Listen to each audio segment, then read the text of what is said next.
wabarakatuh. Alhamdulillahirabbil alamin.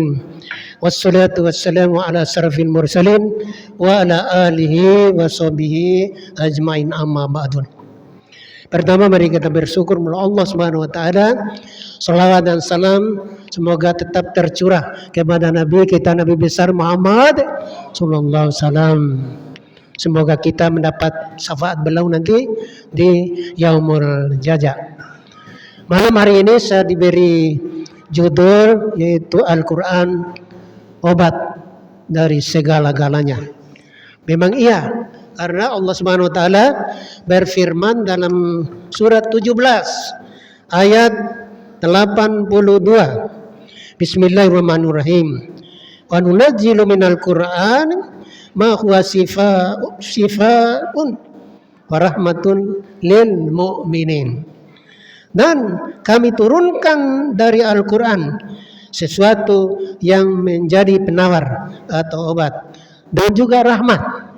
Begitu kata Allah Subhanahu wa taala. Dari ayat ini dipahami karena ada kata ma, itu obat yang ditawarkan oleh Al-Quran bisa berupa psikis jiwa dan juga berupa fisik atau badan. Ini hadirin saya muliakan.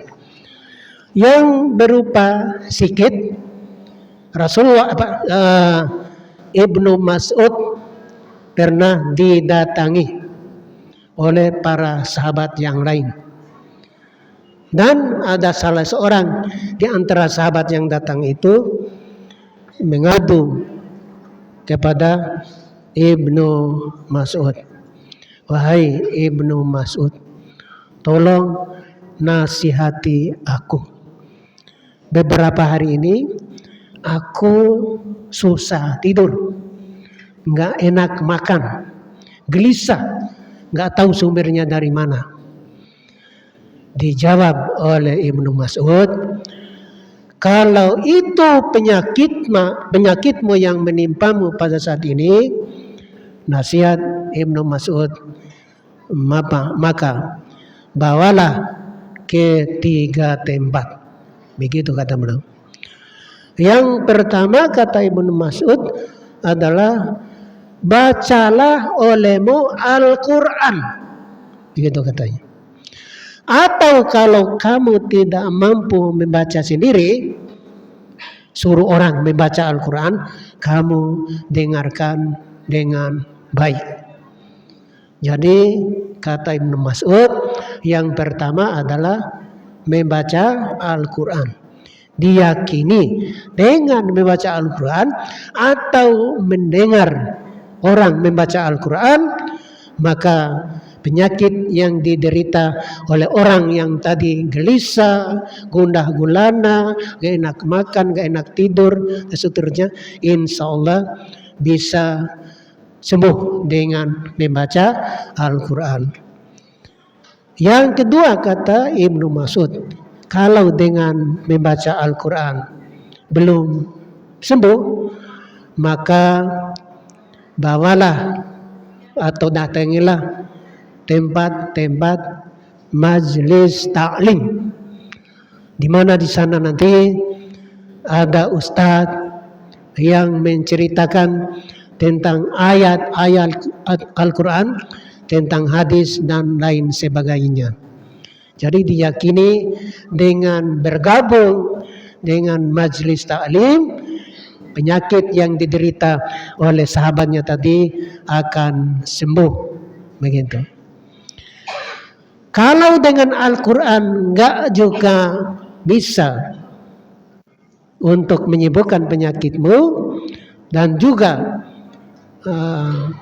mendatangi majelis taklim juga tidak mampu, yang ketiga ini yang terakhir, maka lakukanlah sholat tahajud atau sholat malam, di mana orang-orang sedang tidur, kamu bangun, berdoa, mintalah kepada Allah Subhanahu wa taala agar disembuhkan dari penyakitmu.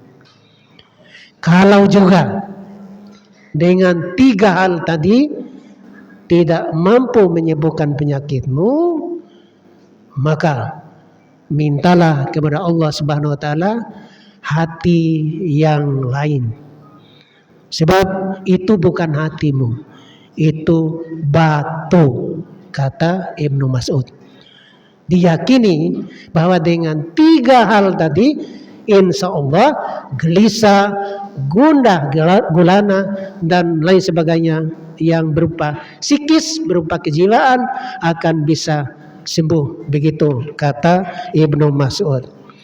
Sedangkan yang berupa fisik atau badan, kebetulan tadi saya menemukan sebuah tulisan begitu. Saya tulis dan saya ringkas, saya bacakan saja biar cepat. Masih ada 7 menit ya kan. Berupa fisik atau badan ya kan. Membaca atau mendengar ayat-ayat Al-Quran dapat memberikan manfaat kesehatan bagi tubuh. Jadi bagi tubuh. Baik yang membaca tadi mengerti bahasa Al-Quran tadi atau tidak, insyaallah tetap bisa menyembuhkan bagi penyakit tubuh tadi. Sebuah survei dari Dr. Ahmad Al-Qadi di klinik besar Florida AS telah berhasil membuktikan hanya dengan mendengar ayat suci Al-Quran ternyata memberikan perubahan fisiologis.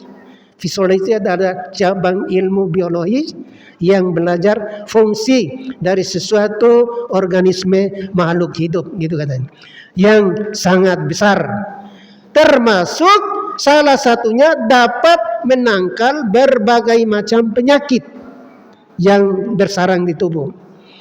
Dalam Islam, bagi orang yang sedang mengaji atau yang sedang membaca Al-Quran, hadirin yang saya muliakan, disarankan untuk bersuara, minimal terdengar oleh telinga kita sendiri. Rupanya setiap sel di dalam tubuh manusia bergetar di dalam sebuah sistem yang saksama, dan perubahan sekecil apapun dalam getaran ini akan menimbulkan potensi penyakit berbagai di berbagai bagian tubuh, begitu katanya. Sel-sel yang merusak ini harus digetarkan kembali untuk mengembalikan keseimbangannya. Dr. Al-Qadi menemukan dengan membaca Al-Quran memiliki dampak hebat dalam proses penyembuhan penyakit kanker. Ini hadirin sekalian.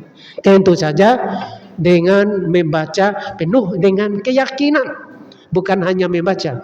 Hadirin yang saya muliakan, kalau sahabat-sahabat Nabi dalam membaca Al-Quran, termasuk Nabi sendiri, tidak seperti kita.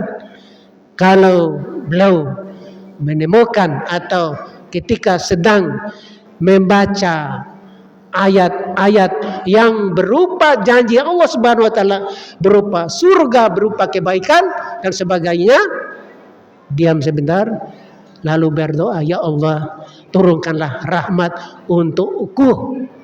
Ini hadirin yang muliakan.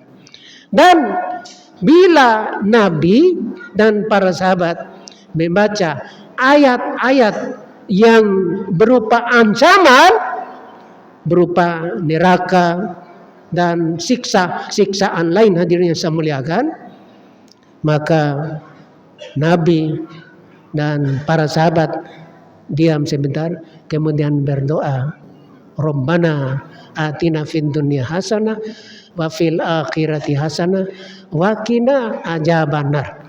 Jadi bacaan yang bisa berdampak positif untuk menyembuhkan penyakit baik psikis maupun fisik adalah baca Al-Quran dengan penuh keyakinan dan tawakal kepada Allah Subhanahu wa taala. Ini hadirin yang saya muliakan. Tidak hanya itu katanya, virus dan kuman juga berhenti bergetar saat dibacakan Al-Quran, dan di saat yang sama sel-sel sehat menjadi aktif. Begitu hadirin bahagia. Jadi sekali lagi, Al-Quran ini adalah sifat atau obat atau penangkal, tidak hanya berupa psikis seperti yang saya katakan tadi, kejiwaan, tapi juga berupa fisik dan penyakit yang lain. Ini hadirin bahagia. Itu saja barangkali yang bisa saya sampaikan. Mudah-mudahan ada manfaatnya untuk kita semua. Assalamualaikum warahmatullahi wabarakatuh. Waalaikumsalam warahmatullahi wabarakatuh. As-salatu